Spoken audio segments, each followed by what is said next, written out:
Today we're going to talk about something very important, and that's when to start a reverse diet. A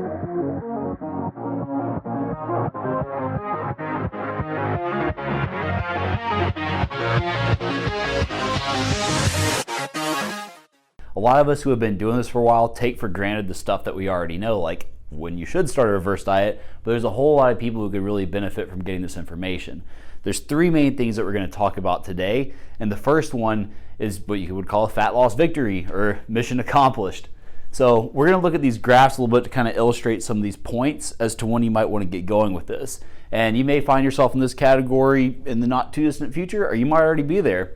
So let's say that you're somebody who is on a fat loss diet. You start out at 2,200 calories, and let's say 1,100 is down there just for the purpose of making it a nice axis. You're 170 pounds, and your goal is to get to 130. So that's 40 pounds of loss. And let's say that you do it all in one go. So this black line is your weight, the blue line is your calories.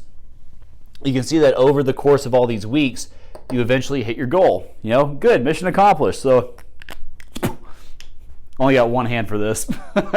So anyway, that's one time that you might want to start a reverse diet. And so we're going to go to the graph below this to show you what it would look like. So the whole goal is to try to make sure that you keep all of your hard-earned progress while slowly getting your calories back up. So let's say here you are at 130, and we have a little fudge wiggle room, 135 at the top, 125 on the bottom. And as we're going along, your weight is more or less staying the same as we're slowly creeping your calories back up.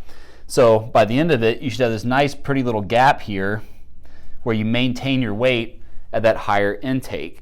So you're back to a normal level of eating, you feel good, you're happy, and obviously when you're happy with what you're eating, that's a great time to stop a reverse diet. But this is your first scenario.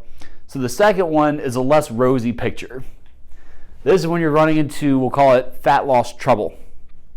Let's say that you're somebody who has a little bit harder of a time with this. So as you're going through your fat loss journey, you actually are not dropping weight as fast as we want you to, or as fast as you might want yourself to. And so as a result, your calories are going to keep getting dropped to try to make you get progress. But eventually there's going to come a point when you start running into the land of low calorie misery. No matter how many diet hacks you run into, like intermittent fasting, you're going to hit a point when your caloric intake is super low, and you might find yourself binging or just getting absolutely hangry, and it's awful. You don't want to put yourself through that. And so you'll see that your weight might start to bump up because you just have days where you completely fall off the wagon. So if you're somebody who finds yourself in this scenario where there's this huge trouble zone, you're going to want to move back into a reverse diet, really for the sake of sanity, but also because what you're doing is not working. Because there's going to come a point where you have to create a calorie deficit to lose weight. There's no getting around it. There's simply no getting around that caloric deficit. And if to create a deficit, you wind up being at a state where you're just completely miserable, it's not going to work out in the long run. So if you keep doing what you're doing and expect different results, it's one of those definitions of insanity. So let's please avoid that.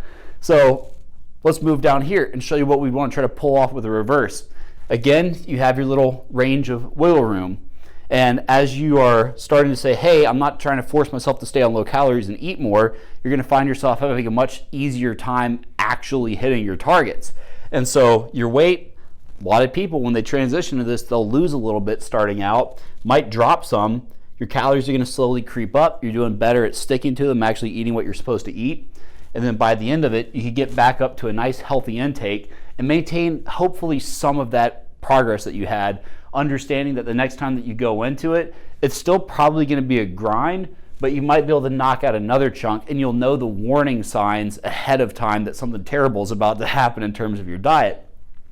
So if you run into fat loss trouble, that's another time that you really might want to do a reverse diet. And the third one is more of a super controlled bulk. So if we go back to this graph, that's kind of what you're going to look at. So there's always this little room of allowable gain on a reverse diet that you want to have. It's not expected gain. We're not going to try to force you to gain weight, but we want to have that little small allowable bit that you can work with. So if you continue progressing this over time, you're doing a good resistance training program, you're getting stronger, you're focusing on building up more lean body mass. As you're giving yourself more caloric intake, you should slowly, in the most controlled manner possible, start to build up just a little bit more lean body mass over maybe a year. the scale weight will start to go up, but your body composition is going to remain fairly constant. You may even see some improvements. So super controlled, super lean bulk is a good thing to do. You do it at the end of an accomplishment, or you've successfully done your fat loss goal. And the last one is that you run into trouble. So I really hope this information helps you out, and I hope it helps your friends and family and anybody who you share it with out too. So thank you for watching, and we'll see you next time. Bye-bye.